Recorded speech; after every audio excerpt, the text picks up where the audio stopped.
아는 거는 교과서가 단데. 그래서 그쵸. 저희가 6.25 전쟁을 꽤 많이 책에서 읽은 것 같기도 하고. 뿐만 아니라 엄청나게 뭐 많은 컨텐츠들에서 그죠. 네, 그렇죠. 영화도 그렇죠. 있었고 하기는 했는데 거기도 이제 어느 정도 픽션이 좀 섞여 있잖아요. 네. 드라마틱한 요소를 끌어내기 위해서. 그래서 교과서 위주로 말씀드리면 그냥 북한이 남침해서 38선으로 마무리가 되는 어허. 약간 거기까지가 풀스토리였거든요. 그쵸. 제 인생에는. 근데 저는 그 전에 약간 이거는 한국 전쟁이라고 표기도 하고 어떻게 보면 6.25 전쟁이 가르마가 약간 38선처럼.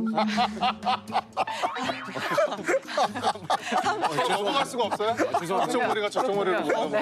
절대 넘어갈 수가 없네요. 참으려고 그랬는데. 제가 오늘 오늘 특별히 너무 네, 카리스마 있게. 저 내 생일도 좀 생각나고. 네. 궁금한 게 네, 죄송합니다. 어디서는 한국 전쟁이라고 하기도 하고 어디서는 6.25 전쟁이라고 표기를 하는데 왜 서로 다르게 표기가 되는지 맞아, 아, 맞아. 맞아.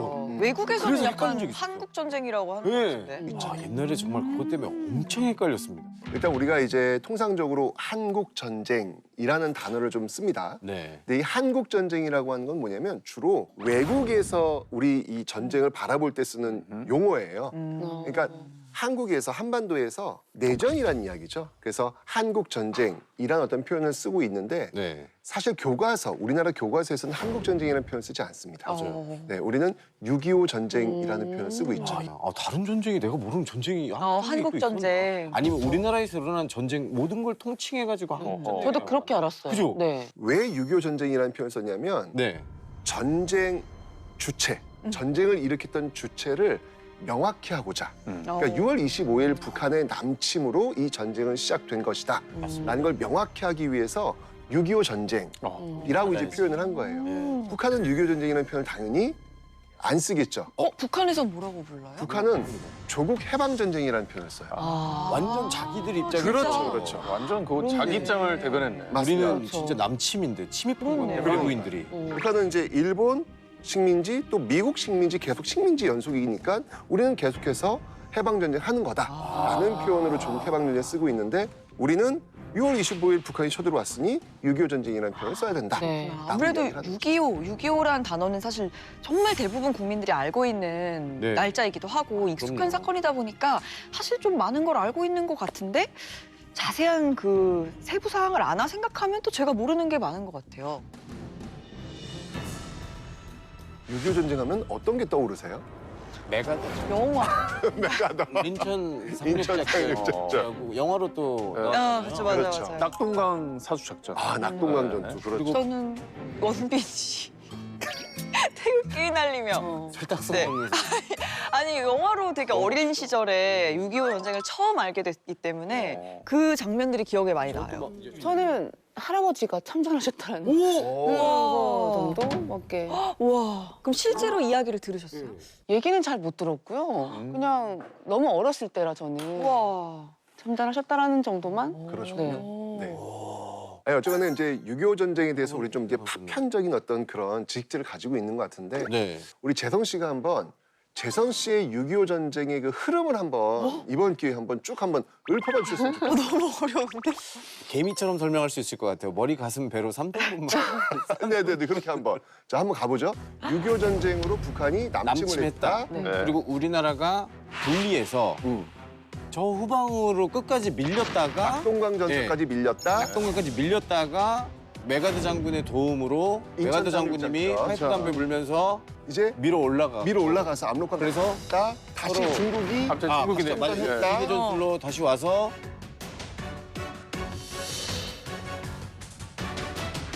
밀고 내려왔다. 밀고 내려와서 팽팽해진 그 지점이 38선인데 거기서 우리가 휴전. 쇼부를 치자.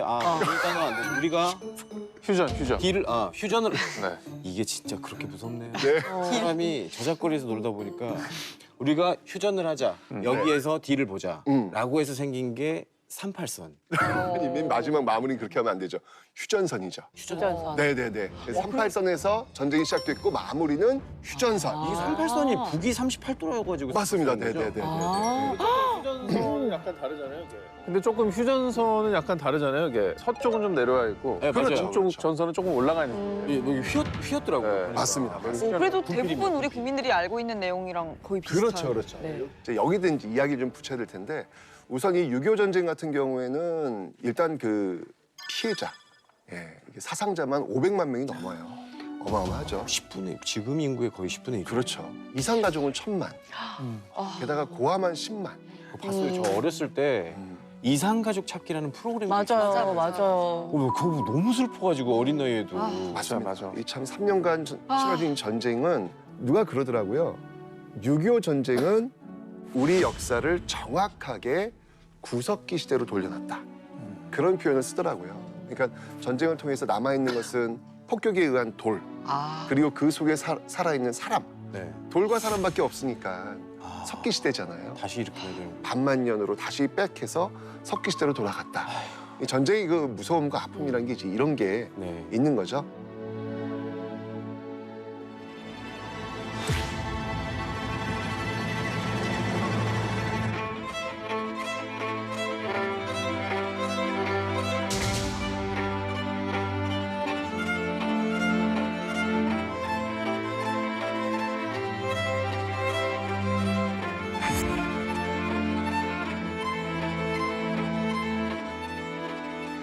자, 오늘은 그래서 이 3년의 어떤 그 전쟁 이야기 중에서 우리가 잘 몰랐던, 알려지지 않았던 이야기를 한번 좀 네. 나눠볼까 하는데요. 네. 그러니까 지금 재성 씨가 이야기했던 어떤 그 스토리 속에서 우리가 놓치고 있었던 네. 이야기인데, 자, 바로 이 6.25 전쟁 중에 있었던 72시간의 미스터리한 사건이 있습니다. 그거 뭐예요? 네, 이걸 들으면 뭐야?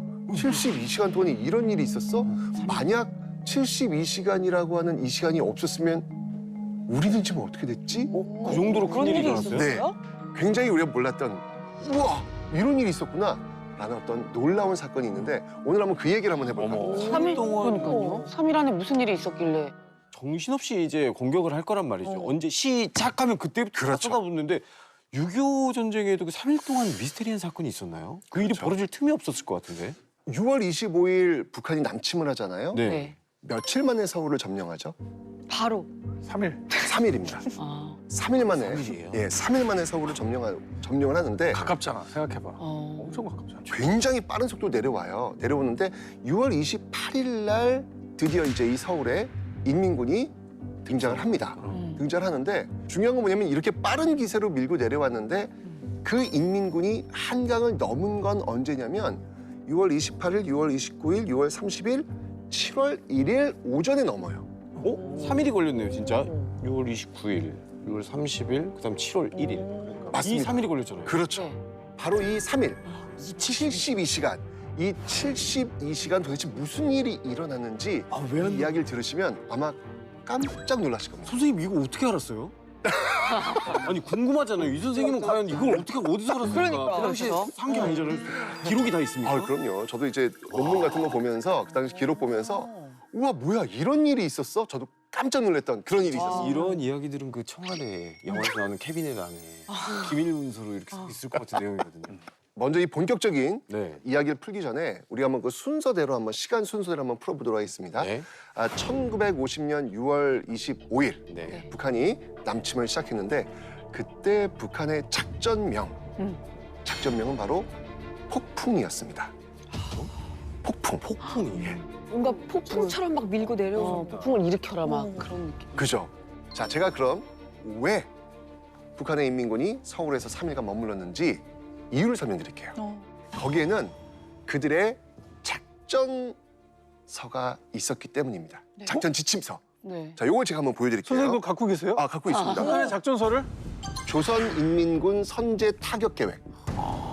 이게 실제 작전서예요? 네. 북한이 작성한? 맞습니다.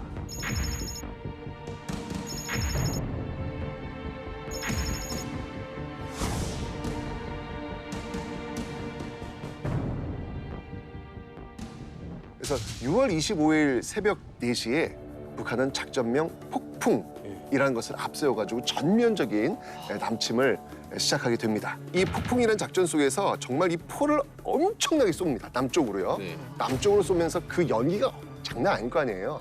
그 포연이 쫙 거치면서 나타난 괴물이 있었죠. 뭐가 있었어? 이건 정말 설마 우리로서는 감당하기 어려운 그거 아닐까요? 우리한테는 괴물. 그게 뭘까요? 뭐야? 장갑차? 비슷했습니다. 탱크였어요. 아, 탱크. 네네네네.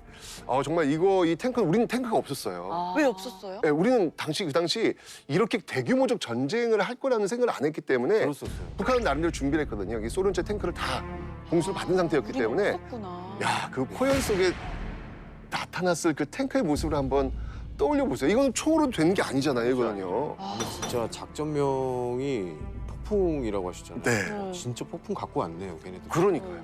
정말 그 포연 속에 등장한 이 탱크를 앞세운 작전명 폭풍이 시작이 된 겁니다. 그럼 그 말씀은 하루아침에 전쟁을 결정한 게 아니라 미리 탱크를 다 준비했다는 거잖아요. 당연하죠. 예, 그 이전부터 이 김일성 같은 경우에는 뭐 소련의 그 스탈린이라든지 네. 또는 이 중국의 마오쩌둥 그들과 긴밀한 협의 속에서 이미 다 전쟁에 대한 세팅을 준비를 딱 해놓은 상태였어요.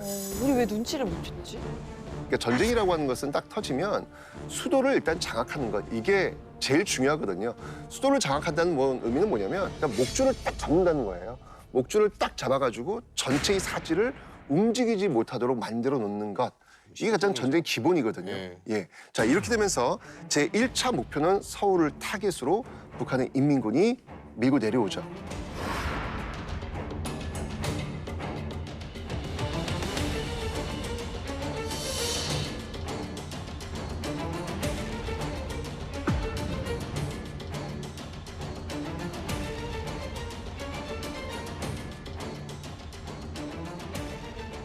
근데 이때가 언제였냐면 무슨 요일이었는지 요일을 어떻게 모르고 일요일 그 이거 당시 우리는 배웠는데. 그러니까 이렇게 그래요? 책에서 본 것 같은데. 휴일이었어, 휴일.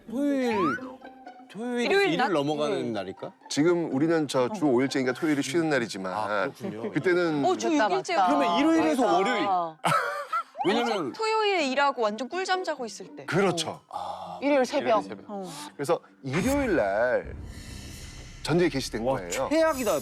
다 쉬고 있는데. 우린 거지. 심지어 새벽에. 교육하려고 준비하는 사람도 있을 거고. 6월이니까 이 당시에 군인들이 많이 외박을 나가 있는 상태예요. 왜냐면 농사를 지어야 되는 그 시기이기도 하니까. 그 방학도 있지 않아요? 학교랑 막 가족들 다. 그치, 방학이- 가을 앞두고 휴가. 여름에 엄청 농사 열심히 질 때니까. 그렇죠. 그래서 그 시기를 딱 노린 정확하게. 거구나. 와 진짜 못했죠. 그러니까 군인들도 지금 좀 쉬고 있는 상태고 외박 많이 나간 상태에서 일요일 날 전면적인 남침이 시작되니까 초반에 이게 어떤 모습이 그려질지 그림이 좀 보이시죠? 네. 핀처럼 내려왔겠다. 맞습니다. 진짜 작전명 너무 방심했겠다. 그래서 이제 군 수뇌부도 이 당시에 좀 많이 빠져있는 어떤 그런 상태였기 때문에 이래저래 지금 우리 국군이 이 북한의 이 폭풍 작전을 막아낼 수 있는 어떤 그런 시간적 여유가 많지 않은 그런 상태였습니다. 근데 당시에 제가 듣기로는 사람들이 바로 눈치를 못 챘다고 들었거든요. 그때 당시에 교전 같은 게 많았어서. 네, 맞아요. 이게 사실 뭐 그 이전부터 38선을 중심으로 해서 크고 작은 어떤 교전이 있기는 있었거든요. 그래서 네. 뭐 사실 이것도 뭐 그거의 뭐 연장선상 아니겠어?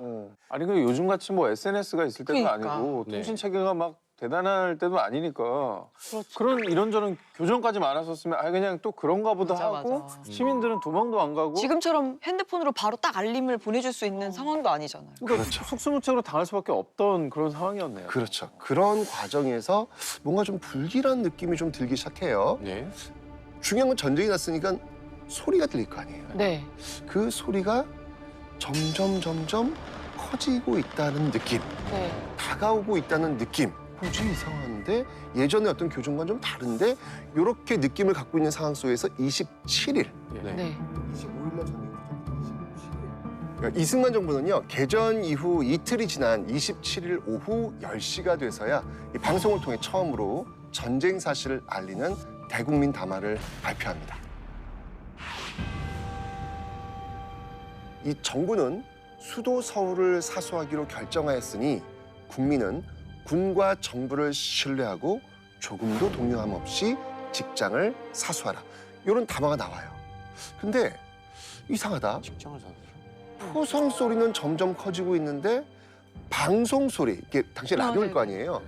지지지직 느낌상 자꾸 멀어진다는 느낌이 드는 거예요. 뭐야.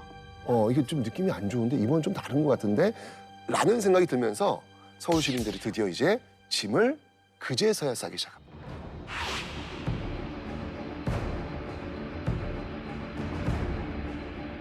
그러니까 이제 그 담화 자체는 그냥 서울에서 동요하지 말고 직장 다니면서 있어라. 거기 있어라 그러는데 네.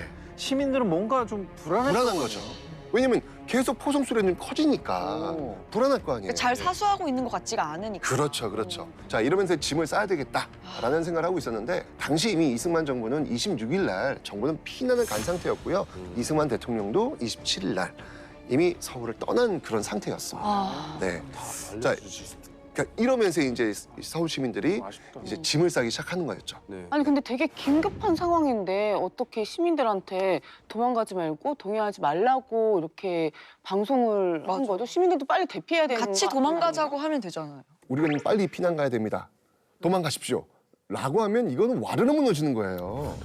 왜요? 아. 근데 사람 목숨이 물론 그렇죠. 네. 네, 물론 그렇죠. 일단 시민들한테 좀 안심을 시킬 필요가 있겠다. 네. 전쟁에서 너무 동요가 나오면 음. 이게 아노미 상태가 빠지면서 이게 더 혼란스러워질 수 있거든요. 안심시킬 필요가 있겠다. 또 하나는 뭐였냐면 지금 아까 군인들이 지금 밖에 나갔잖아요. 네. 네. 군인들이 원대 복귀해야 될 거 아니에요. 네. 아, 막 그런데 우리는 이미 졌습니다. 우리는 지금 도망가야 됩니다. 이러면 아. 오겠습니까? 아, 지금 직장을 군인들이? 사서라의 직장에 군대도 들어가 있었구나. 그렇죠, 그렇죠. 예, 그러니까 막 지금 이미 수도 함락됐습니다. 그럼 복귀조차 안 할 테니까. 당연하죠. 그러니까 이런 상황 속에서 그런 어떤 방송이 나갈 수밖에 없는 상황이었는데 그러니까 이 당시 이제 서울 시민들도 짐을 싸고 가야 될 곳은 한강을 건너야 될 거 아니에요. 예. 네. 근데 당시에 지금처럼 다리가 막 20개 막 이렇게 있는 게 아니었어요. 어. 이제 한강철교, 한강대교, 뭐 광진교 뭐 요 정도밖에 없는 거예요. 아, 빨리 건너야죠. 네. 일단 거기를 못 건너면 내려갈 수가 없어요. 이건 방법이 없는 거예요. 네. 그러니까 일단 한강 쪽으로 아마 가지 않았을까. 네. 무슨 일이 있다도 그건 건너야 된다. 그런데 6월 28일 3일 후네요. 네. 새벽 2시 좀 넘어서 네. 번쩍하는 섬광 같은 소리와 함께 한강 인도교가 무너져요? 폭파됩니다. 아. 설마. 아, 가슴 아프다, 갑자기.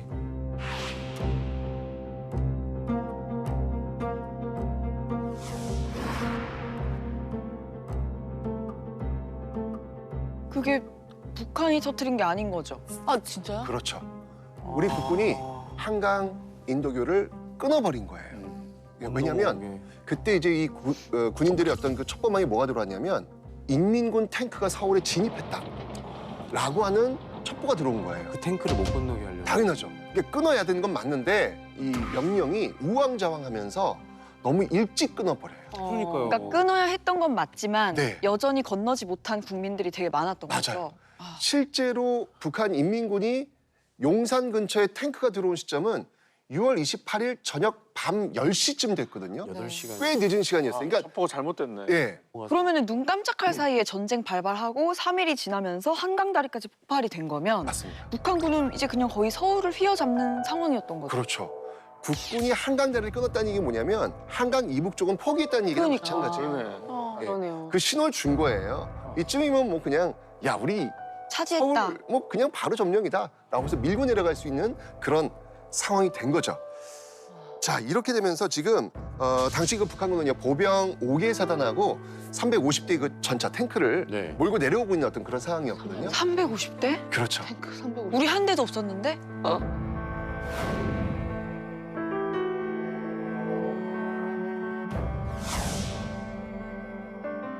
자 그런데 중요한 건 북한은요 빠르게 한강을 건너질 않아요.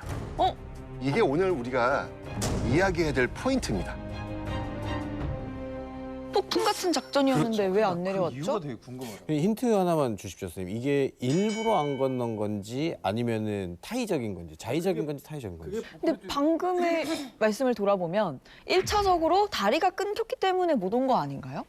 저도 지금 이 생각이거든요. 다리를 그냥 싹 다 네, 네. 그렇죠. 아, 근데 북한 그래 입장, 한강다리 때문이네. 근데 북한 입장에서는 자기들이 유리한 정황을 이끌려고 한다면 그냥 바로 내려갔어야 되는 건데. 그렇죠. 이것도 멈췄단 말이죠. 다리가 끊겨서. 자 이게 항상 전쟁이라고 하는 것은 기세를 잡았을 때 몰아쳐야 된다. 그렇죠. 제일 중요한 포인트거든요. 솔직히 지금 이 당시 상황 속에서 서울을 지금 점령한 상황 속에서 한강을 바로 건너는 게 정상이에요. 자, 그런데 아까 얘기했지만 네. 한강 인도교 끊겨놨잖아요. 네. 일단 그게 1차적인 방어선은 됩니다. 네. 그런데 중요한 건 뭐냐면 한강 인도교만 있는 게 아니라 그 옆에 한강 철교, 경인선, 경부선, 한강 철교 네. 이것도 끊어놔야 되는데 이건 제대로 끊어놓지를 못했어요. 아, 뭐야. 지금도 있는 그 예. 철길 그 다리. 맞습니다, 맞습니다. 어. 그러니까 이 다리를 이용해서 넘어갈 수도 있었고 그러네. 그리고 분명히 국군이 다리 끊어놓을 거라고 예상 못하겠습니까? 그렇죠. 그렇다면 혹시 선생님 네, 지금 번쩍이는 생각이 들었습니다. 번쩍이는 생각. 뭐가? 심리전입니다.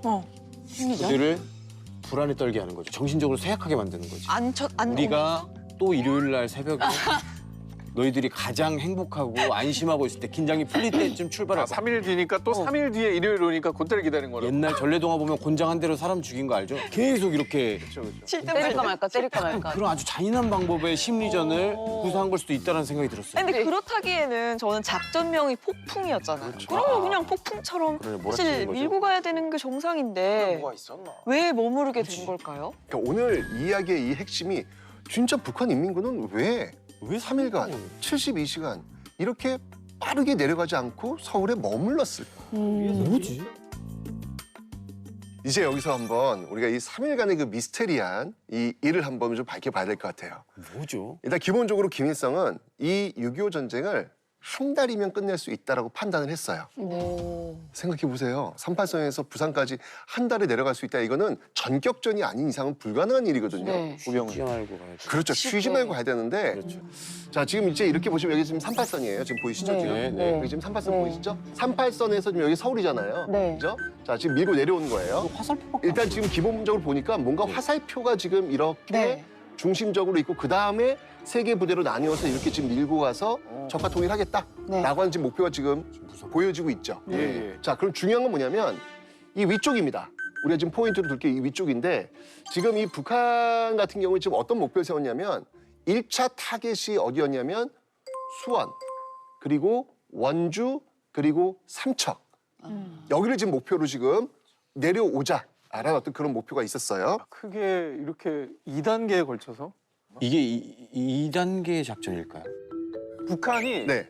3일 만에 온 게 너무 빨리 온 거예요. 그러니까 원래 한 6일 걸릴 줄 알았는데 생각보다 너무 빨리 와서 이게 보조를 맞추느라 좀 쉬고 있었던 게 아닐까. 아니 뭐 뒤에 이제 병사들이 못 왔다거나 그래, 정말 준비를 잘한 상태였습니다. 예. 그리고 다시 한번 얘기했지만 전쟁은 지체하면 안 돼요. 예. 주체했죠. 빠르게 밀고 내려가야 되는데 북한의 이 작전, 이 핵심 작전이 있었기 때문에 그렇습니다. 핵심 작전. 네, 핵심 작전. 어떤 내용이 있었을 것 같아요? 이 북한 핵심 작전에서. 와, 그 3일 동안인데 3일이 걸리는 작전인데. 러시아가 인천을 통해 도와주기로 좀 해서 무기를 좀 보내는 중? 서울까지는 일단은 폭풍을 하고 세 방향으로 내려가자 가서 한국을 다 점령하자. 아니면 일단 기선제압의 첫 번째 기회를 주는 거죠. 우리가 서울까지 빨리 밀고 내려왔어. 선전 전단지 같은 걸 만들어서 일단 공중에 다시 뿌리는 거죠. 회유. 시전을 하는 거지. 회유를 한번 하는 거죠. 이제 항복하고 넘어와라. 3일 동안. 기회를 주는 거예요? 그걸 만든 거죠. 뭔가 엄청난 좀 계획이 숨어져 있는 것 같은데. 자, 그러면 제가 이 북한군의 남침 작전을 한번 좀 풀어보도록 하겠습니다. 네. 자, 북한은요 크게 제1군단, 제2군단, 제1군단이 요쪽 서부전선 쪽이고요. 네. 제2군단이 요 중부전선 네. 요쪽에서 지금 전면적으로 밀고 내려온 상황이었어요. 자, 먼저 네. 제1군단. 제1군단 이쪽은 어떤 모습이었냐면 네. 이 개성과 문산 그리고 동두천, 포천 방면으로 투입을 해가지고 아까도 얘기했지만 서울을 점령을 하고 이 주력 부대, 네. 우리 국군 부대를 한강 이남으로 밀어내서 수원 쪽으로 집결시켜 놓도록 하는 것. 이게 이제 이 1군단의 목표였습니다. 자, 그 다음에 2군단. 네. 2군단의 목표는 뭐였냐면 바로 이 춘천과 인제 방향에서 38선 돌파해가지고 춘천과 홍천을 점령한 이후에 빠르게 밀고 내려와서 지금 아까 1군단이 밀고 내려서 어느 쪽에 지금 우리 국군들을 수원 쪽이요. 수원 쪽. 이 수원 쪽 측면으로 들어가서 이 수원 쪽에 이 한국군 주력 부대를 포위시킨 다음에 섬멸을 시키고 완전히 괴멸시킨 상태 속에서 이쪽은 여유 있게 밑으로 쭉 내려가서 한 달 만에 적화 통일시키겠다. 이런 목표가 있었던 거예요.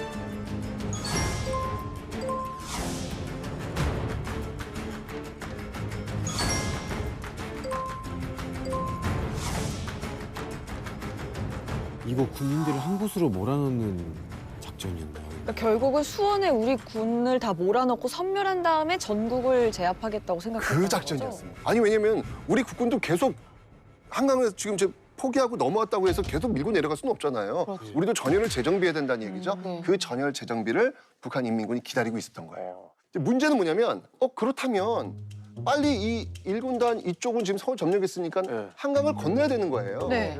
건너야 되는데 건너질 않고 있는 거예요, 지금요. 왜? 2군단이 안 와. 몰아야 되니까. 아까 계획은 2군단이 와야 그렇죠. 진행이 되는 건데 네. 지금 보니까 2군단이 안 왔으면 이게 진행이 안 되는 거잖아. 홍천 쪽에 있는 군인들도 저쪽으로 몰아야 되잖아. 거기서 잘 막아줬나 봐. 정답이에요. 오. 네. 6.25 남침이 시작되었을 때 38선은 우리는 전면적으로 계속 밀렸다. 이 생각만 하고 있잖아요. 네. 오늘은 그렇지 않았다라는 것을 지금 이야기를 하려고 하는 거예요. 오. 예측 이외의 일이 벌어졌네, 북한. 맞아요. 북한으로서는 이 작전이 변수가. 지금 수행을 해야 되는데 변수가 생긴 거예요, 지금. 분명히 지금 한강을 넘어갈 수 있는 준비는 다 하고 있었거든요. 저희 부대입니다. 아, 네. 무슨 부대요? 칠사단. 갑자기요. 칠사단은 대장님 보고 계십니까? 단결 할 수 있습니다. 바로 옆에 이기자 부대. 근데 왜 몰랐어요? 운전병이었어요. 이걸 바로 얘기를 했어야 되는 거 아니에요? 보급품 나르는 애였어요. 자, 지금 이제 말씀하신 대로 이 추측이 맞아요. 지금 분명히 지금 한강 넘어가지고 수원 쪽으로 밀고 내려가야 되는데 이쪽에 2군단이 나타나질 않는 거예요, 북한 2군단이. 왜 안 나타나? 지금 당황한 거예요, 지금. 아니 근데 좀 상식적으로 이해 안 되는 네. 게 수도가 원래 방어가 더 튼튼해야 되는데 이건 3일에 뚫리고 그렇죠. 여기는 원래 또 강원도 전선이잖아요. 그러니까요. 이게 어떻게 더 잘 막았지 이걸?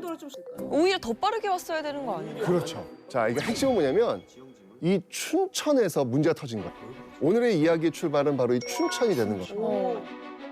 6.25 전쟁 그 3일간 과연 춘천에선 무슨 일이 벌어지고 있었을까?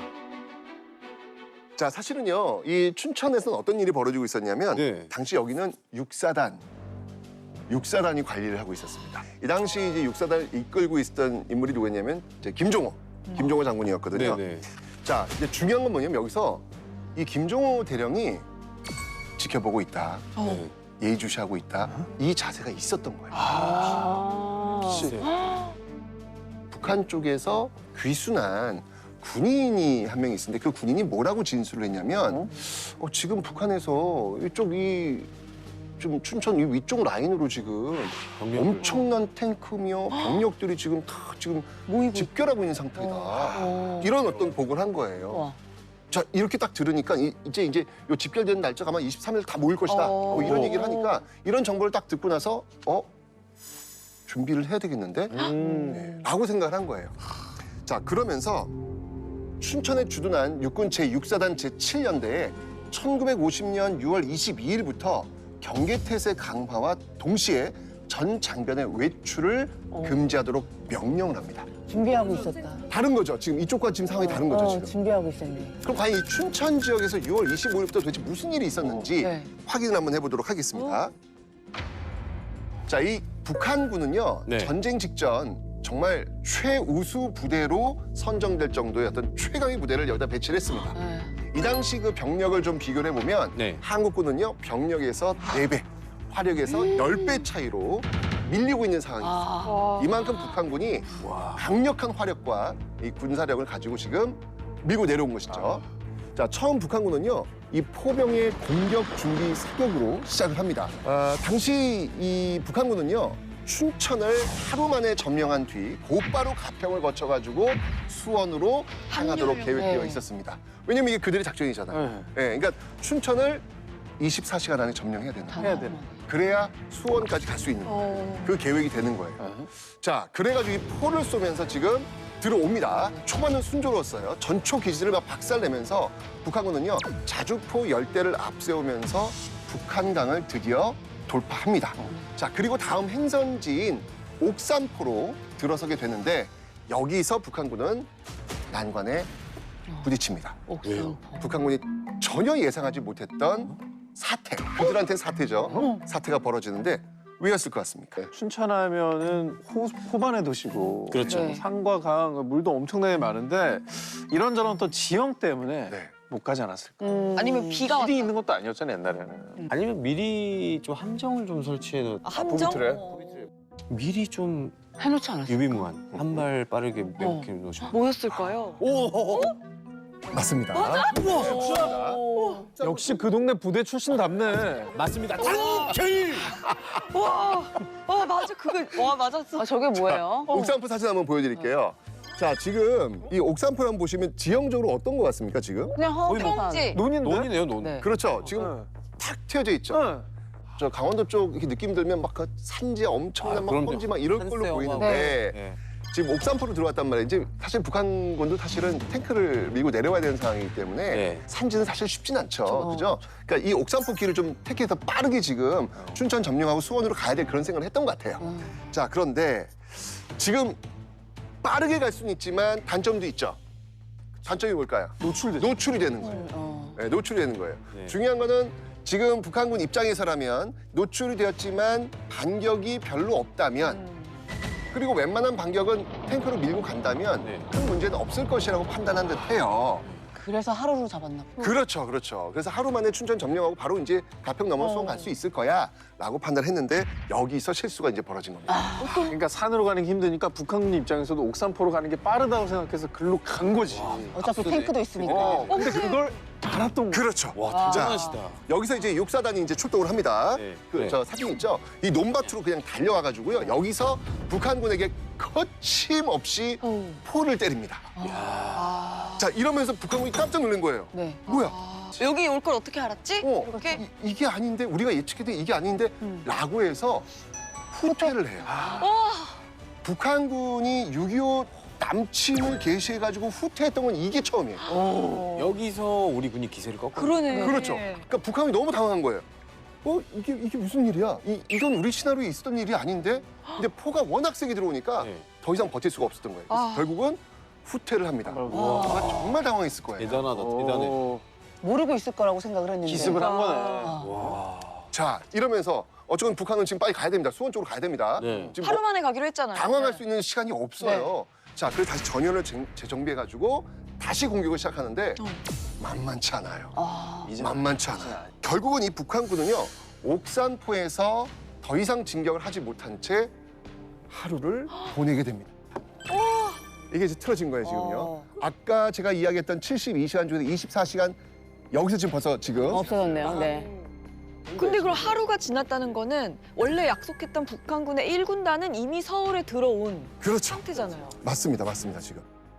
아니 근데 이제 기습이야 처음에는 가능해도 이제 결국에는 드넓은 곳에서 펼쳐지면 저기는 탱크고 우리는 보병이. 맞아. 맞아. 너무 야, 무서워. 이거는 계속해서 이걸 막아낼 수 있을까? 난 이런 생각은 들거든요. 너무 무서워요. 근데. 그러니까 참 이 육사단이 참 대단한 게 뭐냐면 이미 그 우두산 쪽에 참호 같은 걸 다 파놓고 있는 상태였어요. 그러니까 옥산포가 이제 평지니까 그쪽으로 이제 탱크라든지 북한 인민군 밀고 내려갈 거 아니에요? 그럼 그쪽에 이제 산이 있었을 거 아니에요? 그 산 참호에서 포를 쏘면서 공격을 했던 거죠. 진짜 항상 유비무환인 것 같아요. 예, 어떤 상황 속에서도 군대라면 늘 전쟁을 준비하고 있는 상태여야 된다라는 걸 지금 여기서 참 배우고 있는 것 같은데 전쟁이 일어날 거 대비해서 이렇게 미리 준비한다는 게 상상이 안 가요. 너무 대단한 것 같아요. 예. 자, 6월 25일 결국 북한은 돌파하지 못합니다. 자, 이제 다음 날로 가보겠습니다. 6월 26일로 한번 가보겠습니다. 북한군에서는요, 다시 전면적인 공격을 시작합니다. 그러나 우리 국군도 물러나질 않는 거예요. 계속해서 지금 포공이 들어오니까 결국 이대로는 안 되겠다라고 해서 북한이 결국은 방법을 바꿉니다. 지금 이 춘천 방향, 홍천 방향으로 계속 밀고 들어가야 되는데 홍천 쪽에 있는 북한군을 다시 이 춘천 쪽으로 투입을 시킵니다. 합쳐서 부족한 풀어버리는 거예요. 예, 이게 너무 강하게 지금 공격이 들어오니까 방법이 없는 거예요. 홍천 쪽에 있는 북한 인민군마저 다시 불러와가지고 여기서 전면적인 지원 사격을 하도록 요청을 한 거죠, 지금. 그럼 북한도 진짜 급하긴 했던 거네요. 이제 무조건 여기를 뚫어야겠다라고 생각했었나 봐요. 그 다음 결과가 너무 궁금하네. 어떤 결과가 났을지. 6월 27일로 넘어갑니다, 이제. 6월 27일 이제 연합부대가 이 국군과 전면적인 교전을 시작합니다. 자, 근데 이쯤 되니까 너무 화력이 센 거예요. 북한 인민군이 막 이런 식으로 막 연합해가지고 밀고 들어오니까 그러니까요. 더 이상 춘천 방어가 어려운 상태로 떨어지게 된 것이죠. 자, 이러면서 결국 이 북한군 전차가 소양강을 넘어갑니다. 넘어가서 춘천 쪽으로 오니까 우리 국군도 춘천에서 이제 철수를 시작하게 되는 것이죠. 이때 이제 비로소 육군 참모본부에서 명령이 이제 이쪽으로 들어옵니다. 뭐라고 들어오냐면 당시 서부 전선은 이미 무너졌다. 그러니 지금 빠르게 철수해가지고 중부 전선을 지켜라. 이제 이런 어떤 명령이 지금 들어오게 되는 것이죠. 네. 자, 이렇게 되면서 이제 국군들은 홍천 쪽으로 지금 퇴각을 해가지고 이쪽을 지키면서 시간을 좀 막아야 되겠다. 네. 시간을 좀 벌어야 되겠다라고 하면서 이제 춘천에서 철수를 네. 하게 되는 것이죠. 진짜 열심히 방어했는데 철수를 했네요. 그래도 어쨌든 3일이라는 시간은 벌었으니까. 어쨌든 춘천은 점령됐지만 말씀하신 대로 그 3일간의 공백이 이렇게 생긴 거라는 걸 알게 됐어요. 아 근데 맞아요. 되게 다행이네요. 진짜 그래도 네. 그나마 다행입니다. 그래서 6월 28일 날 춘천과 홍천이 북한 인민군에 의해서 점령이 됩니다. 춘천은 몇 월 며칠 날 점령을 했어야죠, 북한이? 25일이죠. 당일날. 당일날 그냥 점령을 했어야 되는 건데 이걸 6월 28일이 되어서야 점령을 한 거예요. 이 춘천 진짜 전투에서 큰일 났을 수도 있어요. 이 춘천 전투에서 국군 육사단에서는 한 400여 명의 사상자가 나왔는데 북한 인민군이 2,000명. 굉장히 큰 사상자가 발생했죠. 북한도 지금 이 당시 인민군에서는 무슨 일이 있다고 뚫어야 된다. 그러니까 무모하게 지금 계속 반격이 강함에도 불구하고 무모하게 지금 밀고 들어오다가 굉장히 많은 사망자가 발생한 거예요.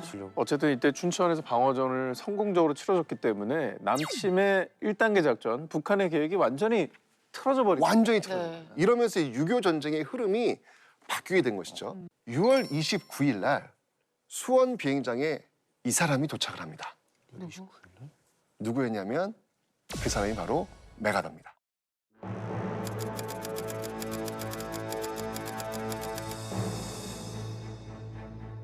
수원 비행장에 들어와서 이 한강 주역을 쭉 시찰을 한 거예요. 영등포 일대나 이쪽을 쭉 시찰을 하고 돌아갑니다. 그리고 판단을 한 것이죠. 버틸 수 있겠다. 군 병력 들어오면 가능하겠다. 라는 판단을 한 거예요. 계산이 선 거예요, 계산이. 그 메가더가 계산이 설 수 진짜 있도록 시간을 확보한 전투가 이 춘천 전투가 됩니다. 진짜 그렇죠. 자, 두 번째는 뭐냐면요. 이틀 뒤, 그래서 바로 이틀 뒤 7월 1일에 일본에 주둔하고 있던 미 24단이 드디어 투입이 됩니다. 이 타이밍이 진짜 기가 막힌 거예요. 좀 신의 타이밍. 그러니까 6월 28일에 바로 넘어갔으면 과연 메가더는 왔을 것이며 7월 1일 날 유엔군이 과연 투입되었을 것이며 이거 굉장히 다 의문부가 생기는 거예요. 그런데 이 3일간 버텨줬기 때문에 메가더가 와서 계산 섰고 그리고 7월 1일 날 북한 인민군이 한강을 그제서야 넘을 때 일본에 있었던 미 24사단이 투입될 수 있었던 것입니다. 하루만 늦었어도 정말 이 타이밍이. 예술이에요. 이 진짜 타이밍이 진짜 기가 막히지 않아요? 네. 하루 차이도 없어. 이건 그냥 당일이야. 그렇죠. 그리고 한국군도 스스로 지금 이렇게 너무 지금 급하게 지금 내려갔잖아요. 지금 어떻게 보면 좀 우왕좌왕하면서 지금 한강을 이제 포기하고 넘어간 거잖아요. 네. 그 3일 동안 다시 전선을 재구축할 수 있는 그런 시간도 확보했던 것이죠. 끝났다. 그렇죠. 그러니까 결국 이 3일간 이 한강 방어선 및 낙동강 방어선, 인천 상륙 작전 이런 것들을 펼칠 수 있는 그런 반전의 계기를 마련할 수 있는 시간을 우리가 확보했던 거예요. 대박이다. 네. 육사단 너무 감사한 그런 부대네. 너무 네. 너무요. 근데 저는 이렇게 잘 조선인들. 전쟁에 대해 모르니까 네. 이 국지전에서 버텨내는 것이 이렇게 전체적인 판세를 바꿀 수 있다는 사실이 너무 신기하고 소름 돋는 것 같아요. 나중에 이제 이 전쟁이 딱 끝나고 나서 북한의 김일성이 정말 이 춘천 전투에서 우리가 패했던 것 이게 적과 통일을 못한 가장 큰 뼈아픈 아픔이었다. 춘천이 이렇게 그러게요. 라는 이야기를 하거든요. 특히 이제 이 전투의 과정 속에서 네. 아까도 얘기했지만 일단 이제 김종호 대령을 중심으로 한 육사단이 준비를 일단 하고 있었잖아요. 그때 이 북한군을 38선으로 다시 밀고 올라간 최초의 그 전투였거든요. 이 춘천 전투가요.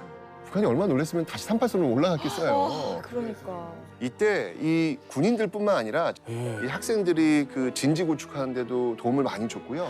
그다음에 이 탄약고가 노출되었을 때도 그 탄약고에 있는 그 무기들 또 이 총알들 있잖아요. 이런 것들을 옮기는 데도 왜냐면 탄약고 같은 경우는 타깃이 될 수밖에 없거든요. 굉장히 위험한 곳이거든요.